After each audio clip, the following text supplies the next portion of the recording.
कल्पना कीजिए, अदालत का एक कमरा है, एकदम खचाखच भरा हुआ, कटघरे में एक गवाह खड़ा है और बचाव पक्ष का जो वकील है ना, वो जानता है, मतलब उसे 100% यकीन है कि वो गवाह सरासर झूठ बोल रहा है।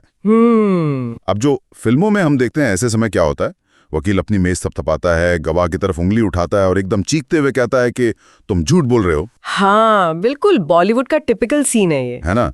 और फिर वो गवाह अचानक टूट जाता है, रोने लगता है और कहता है कि हाँ, मैंने ही सब किया।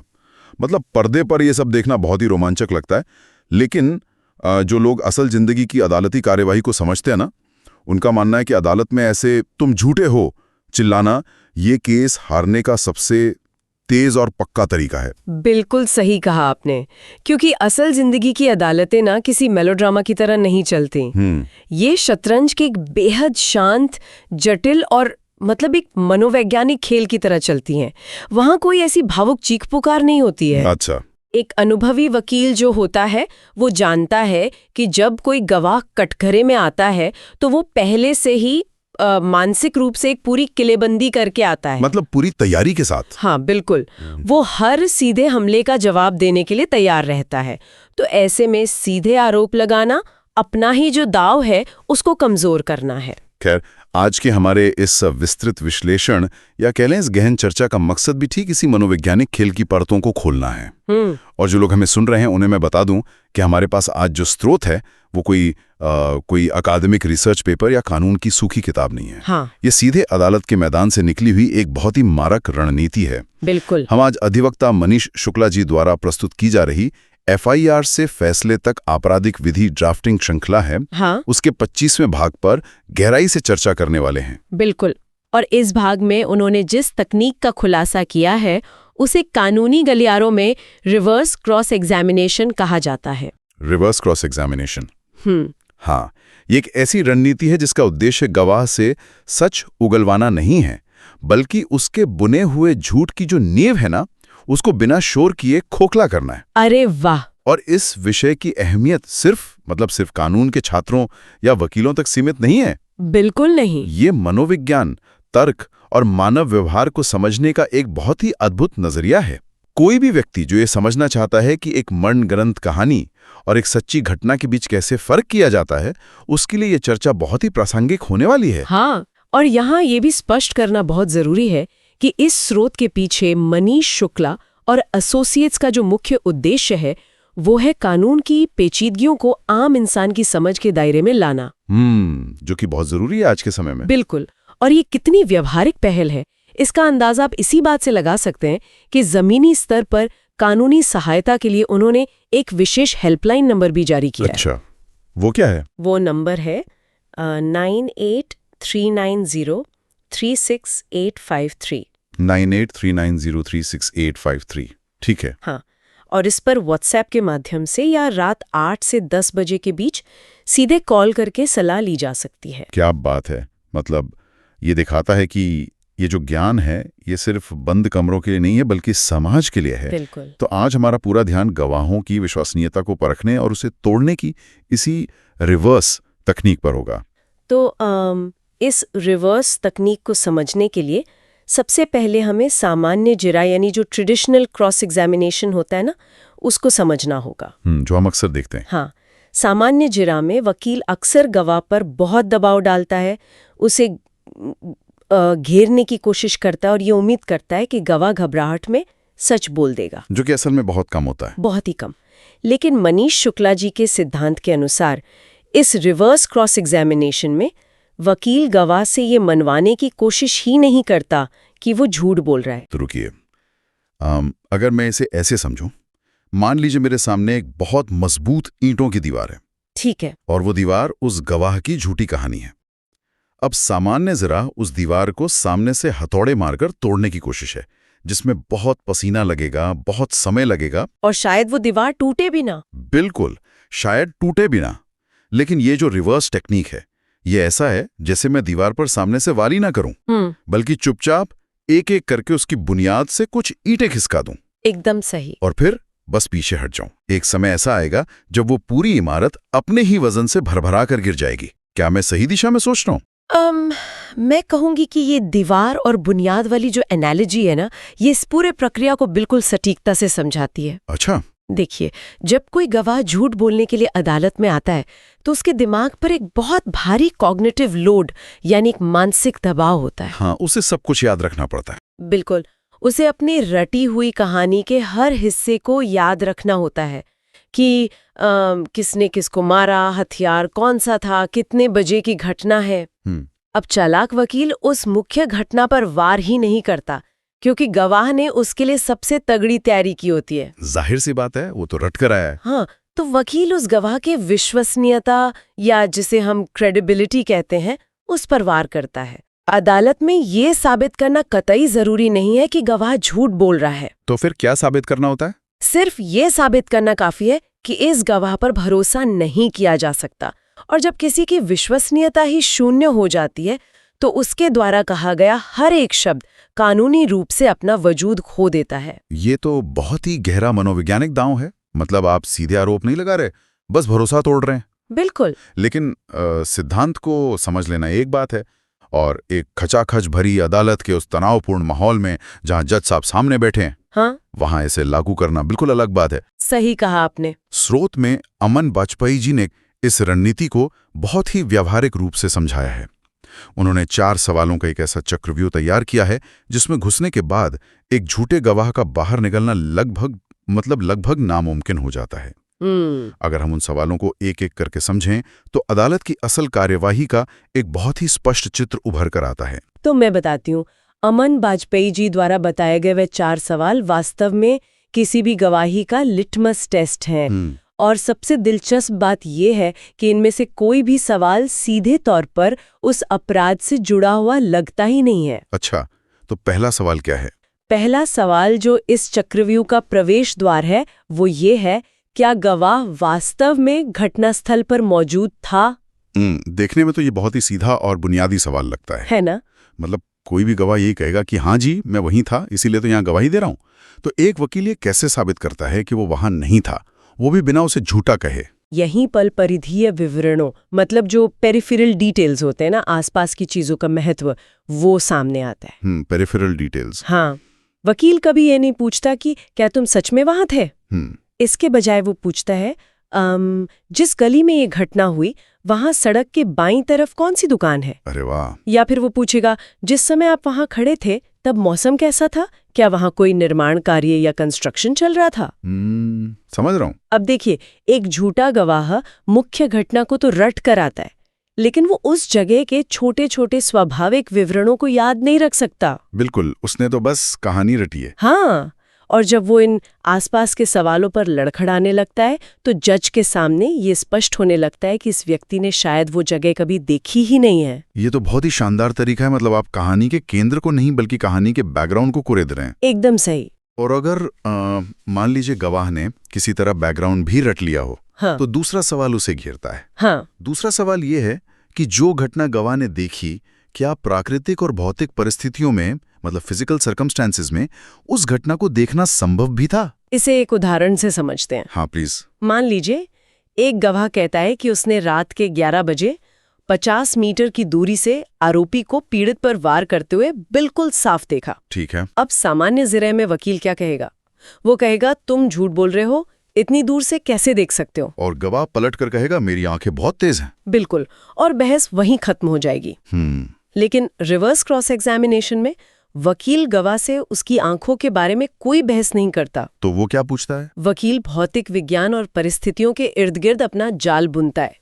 वो पूछेगा, आप जहां खड़े थे वहां से घटनास्थल के बीच में क्या कोई पेड़ था? गवाह कहेगा, हाँ, एक बड़ा पेड़ था। फिर वकील पूछेगा, क्या उस रात स्ट्रीट लाइट जल रही थी? गवाह शायद कहेगा, नहीं, इलाके की बत्ती गुल थी। अच्छा, फंसा रहा है उसे। हाँ, फिर वकील पूछता है, आपकी बाईं तरफ क्या था? गवाह कहेगा, एक खड़ी हुई ट्रक थी। अब वकील इन सब बातों को जोड़ता है, 50 मीटर की दूरी, बीच में पेड़ का होना, रात के 11 बजे का समय, कोई स्ट्रीट लाइट नहीं होना और एक ट्रक का नजर के सामने होना। क्या बात है। वकील बिना गवाह को झूठा कहे जज के सामने ये तस्वीर रख देता है कि मानव शरीर रचना और भौतिक विज्ञान के नियमों के अनुसार इस विशिष्ट कोण और रोशनी में उस घटना को देखना भौतिक रूप से असंभव था। वाह, मतलब गवाह अपनी कहानी में इतना मगन था कि उसे पता ही नहीं चला कि उसने खुद ही ये साबित कर दिया कि उसका वहां से कुछ भी देख पाना नामुमकिन था। बिल्कुल। ये तो सचमुच अपने ही जाल में फंसने वाली बात हो गई। खैर, अब आते हैं तीसरे सवाल पर, जो मनोविज्ञान के और भी करीब है। ये सवाल है कि घटना के बाद गवाह की प्रतिक्रिया क्या थी और क्या वो सामान्य थी? देखिए, इंसान का दिमाग किसी भी अप्रत्याशित या भयानक घटना के प्रति एक विशेष तरीके से प्रतिक्रिया देता है, या कह लें रिएक्ट करता है। एक व्यक्ति जो किसी की हत्या या कोई बड़ा अपराध देखता है, उसके शरीर में एड्रेनालिन का स्तर अचानक बढ़ जाता है। बिल्कुल, पसीने छूट जाते हैं। हाँ, वो या तो मदद के लिए चिल्लाएगा या पुलिस को फोन करेगा या कम से कम उस जगह से दूर भागेगा। सही बात है। लेकिन अक्सर अदालत में जब इन मनगढ़ंत गवाहों से पूछा जाता है कि घटना के बाद उन्होंने क्या किया, तो उनके जवाब बहुत ही अजीब होते हैं। जैसे कि वे कह सकते हैं कि मैं चुपचाप अपने घर चला गया और सो गया, या मैं पास की चाय की दुकान पर चाय पीने चला गया। ओह, अब यहाँ रुकिए। हाँ, यहाँ मेरे दिमाग में ना एक बहुत तगड़ा पेंच आ रहा है। बताइए। देखिए, मानव मनोविज्ञान बहुत जटिल है। जब कोई इंसान अचानक से कोई खौफनाक मंजर देखता है, तो क्या ये संभव नहीं है कि वो गहरे सदमे में यानी ट्रॉमा में चला जाए? हाँ, ट्रॉमा। मनोविज्ञान में हम फाइट, फ्लाइट या फ्रीज रिस्पॉन्स की बात करते हैं। बिल्कुल करते हैं। तो हो सकता है कि कोई सच्चा गवाह सुन पड़ जाए, उसका दिमाग काम करना बंद कर दे और वो बिना कुछ किए बस चुपचाप अपने घर की तरफ चल दे। तो क्या सिर्फ एक अजीब प्रतिक्रिया के आधार पर हम किसी को झूठा और मनगढ़ंत गवाह करार दे सकते हैं? क्या ये उस गवाह के साथ अन्याय नहीं होगा जो सच में सदमे का शिकार हुआ हो? मैं कहूंगी कि ये विश्लेषण का एक बहुत ही महत्वपूर्ण और गहरा पहलू है, और ये सवाल अदालत के सामने भी अक्सर उठता है। एक सच्चे चश्मदीद के सदमे और एक झूठे गवाह की लापरवाही के बीच फर्क करना ही एक बेहतरीन वकील की सबसे बड़ी चुनौती होती है। तो फिर ये फर्क कैसे होता है? सदमे में एक सच्चा गवाह अजीब व्यवहार कर सकता है, ये सच है, लेकिन रिवर्स क्रॉस एग्जामिनेशन सिर्फ किसी एक अजीब प्रतिक्रिया पर निर्भर नहीं करता। वकील ये नहीं कहता कि चूंकि तुम घर जाके सो गए थे इसलिए तुम झूठे हो। तो सदमे और झूठ के बीच की महीन रेखा कैसे पहचानी जाती है? पैटर्न से। पैटर्न? हाँ, जो व्यक्ति सच में सदमे में होता है वो अपनी भावनाओं को लेकर भ्रमित हो सकता है, लेकिन उसकी इंद्रियों ने जो देखा या महसूस किया होता है वो सच होता है। मतलब उसकी मूल कहानी नहीं बदलती। बिल्कुल, उसकी कहानी के मूल में एक प्राकृतिक संगति होती है।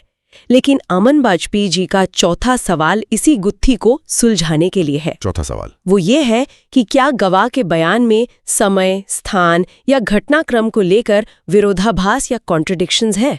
एक वकील इन चारों सवालों को अलग अलग नहीं देखता, वो असंगति का एक पूरा ढांचा तैयार करता है। मतलब वकील ये देखता है कि क्या ये सिर्फ सदमा है या ये कई सारे झूठों का एक पुलिंदा? गवाह की प्रतिक्रिया अजीब थी, इसे हम एक पल के लिए सदमा मान लेते हैं। ठीक है, मान लिया। लेकिन अगर उसी गवाह की घटनास्थल की भौगोलिक जानकारी भी गलत है और उसका उस अंधेरे में देखना भौतिक रूप से भी असंभव था, और सबसे बड़ी बात, उसने पुलिस को जो समय बताया और अदालत में जो समय बता रहा है उन दोनों में भी विरोधाभास है, तब क्या होगा? तब तो वही कुछ गड़बड़ है। हाँ, एक सच्चा गवाह जो सदमे में है वो समय या जगह को लेकर थोड़ा भ्रमित हो सकता है, लेकिन वो ये नहीं कहेगा कि वहां एक इमारत थी जहां असल में एक मैदान था। बिल्कुल। जब ये सारी असंगतियां एक साथ जुड़ती है ना, तो ये सदमे का मामला नहीं रहता। अब ये तस्वीर पूरी तरह साफ हो रही है। जब किसी बयान में भौतिक असंभवता, जगह की अज्ञानता, असामान्य प्रतिक्रिया और समय का विरोधाभास, ये चारों चीजें एक साथ मिल जाती हैं, तो ये इशारा करता है कि ये कोई घबराया हुआ चश्मदीद नहीं है। ये वो व्यक्ति है जिसे कानूनी भाषा में प्लांटेड गवाह कहा जाता है। प्लांटेड गवाह यानी एक ऐसा मोहरा जो असल में घटना के समय वहां मीलों दूर तक नहीं था, लेकिन घटना के बाद केस को भारी बनाने के लिए या किसी निजी दुश्मनी निकालने के लिए उसे पुलिस रिपोर्ट और कागजों में एक चश्मदीद के तौर पर बस जोड़ दिया गया। हाँ, जैसे कि अक्सर होता है। बिल्कुल, उसे कहानी रटाई गई। उसने कहानी तो रट ली, लेकिन वो उस जगह की हवा, उस वक्त की रोशनी और उस घटना के वास्तविक खौफ को नहीं रट पाया। बहुत खूब। और वकील के 4 सवाल उसी रटी हुई कहानी के किनारों को उधेड़ कर रख देते हैं। तो जब कोई गवाह वकीलों द्वारा बिछाए गए इन सवालों के मनोवैज्ञानिक चक्रव्यूह में पूरी तरह से फंस जाता है और उसके हर जवाब से एक नया विरोधाभास पैदा होने लगता है, तो इस पूरी प्रक्रिया का उस मुकदमे के अंतिम फैसले पर क्या असर होता है? मतलब जज इस पूरी कसरत को किस नजरिए से देखते हैं? इसका असर इतना गहरा होता है कि ये पूरे केस की दिशा ही पलट देता है। अच्छा। हाँ, आपराधिक न्याय प्रणाली का एक बहुत ही मौलिक सिद्धांत है जिसे बियॉन्ड रीजनेबल डाउट या संदेह से परे कहा जाता है। हाँ, सुना है मैंने। अदालत किसी को तब तक सजा नहीं दे सकती जब तक कि अपराध को लेकर हर जायज संदेह खत्म न हो जाए। बचाव पक्ष का वकील गवाह को रोने या माफी मांगने पर मजबूर नहीं कर रहा यहाँ। नहीं, बिल्कुल नहीं। वो सिर्फ एक छोटा सा संदेह जगह को लेकर पैदा करता है, एक छोटा सा संदेह रोशनी को लेकर और एक संदेह उसके व्यवहार को लेकर। और जब जज अपनी कुर्सी पर बैठकर इन सब चीजों को नोट कर रहे होते हैं तो वो देखते हैं कि ये कहानी तो कई जगहों से फटी हुई है। बिल्कुल। और जब जज के मन में ये तार्किक संदेह घर कर जाता है कि इस गवाह की बातों में कोई सच्चाई नहीं है, तो कानून ये कहता है कि इस संदेह का फायदा हमेशा आरोपी को मिलना चाहिए। हाँ, जिसे बेनिफिट ऑफ डाउट कहते हैं। हाँ, इसे ही कानूनी शब्दावली में संदेह का लाभ या बेनिफिट ऑफ डाउट कहा जाता है। एक गवाह की विश्वसनीयता गिरते ही अभियोजन पक्ष यानी प्रोसिक्यूशन की पूरी कहानी ताश के पत्तों की तरह बिखर जाती है। ये पूरी चर्चा मुझे स्रोत के उस सबसे सशक्त और यादगार उद्धरण की ओर ले जाती है जो मनीष शुक्ला जी की इस पूरी श्रृंखला का मानो निचोड़ है। वो क्या है? उन्होंने कहा है कि रिवर्स क्रॉस एग्जामिनेशन में आप गवाह को हराते नहीं, उसकी कहानी को गिराते हैं, और जब कहानी गिरती है तो पूरा केस अपने आप कमजोर हो जाता है। बहुत ही सटीक बात है ये, है ना? ये पंक्ति वास्तव में इस पूरी रणनीति का दर्शन है।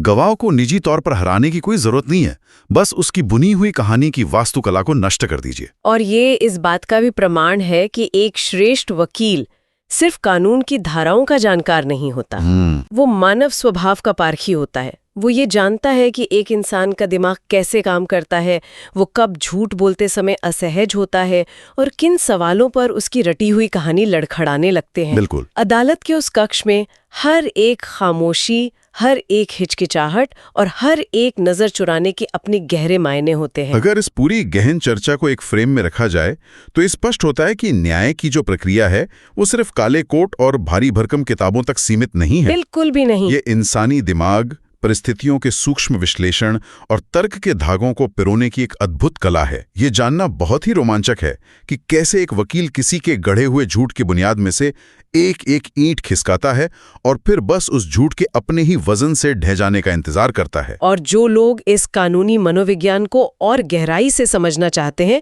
उनके लिए ये जानना और भी दिलचस्प होगा कि मनीष शुक्ला जी की इस श्रृंखला का अगला पड़ाव क्या है। अगला पड़ाव वो क्या है? स्रोत के अनुसार आगामी चर्चा हॉस्टाइल विटनेस यानी पक्षद्रोही गवाह पर केंद्रित होने वाली है। पक्षद्रोही गवाह मतलब वो गवाह जिसे आपने खुद अपने पक्ष में गवाही देने के लिए बुलाया हो, लेकिन कटघरे में खड़े होके वो अचानक पलट जाए और आपके खिलाफ बोलने लगे। हाँ, बिल्कुल वही।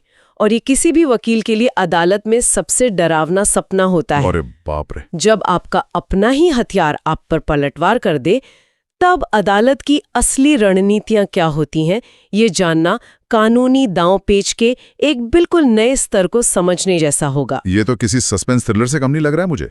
उसका इंतजार निश्चित रूप से रहेगा। तो आज की इस पूरी बौद्धिक यात्रा और सबूतों, गवाहों और झूठ की परतों को उधेड़ने के बाद एक ऐसा विचार सामने आता है जो न्याय प्रणाली की सबसे बड़ी चुनौती को दर्शाता है। वो कैसे? देखिए, हमने ये तो समझ लिया कि वकील कैसे विरोधाभास ढूंढते हैं और एक प्लांटेड गवाह को बेनकाब करते हैं। हाँ, लेकिन हम ये भी जानते हैं कि इंसानी याददाश्त कोई वीडियो रिकॉर्डिंग तो है नहीं। बिल्कुल नहीं। समय के साथ यादें स्वाभाविक रूप से धुंधली पड़ने लगती हैं।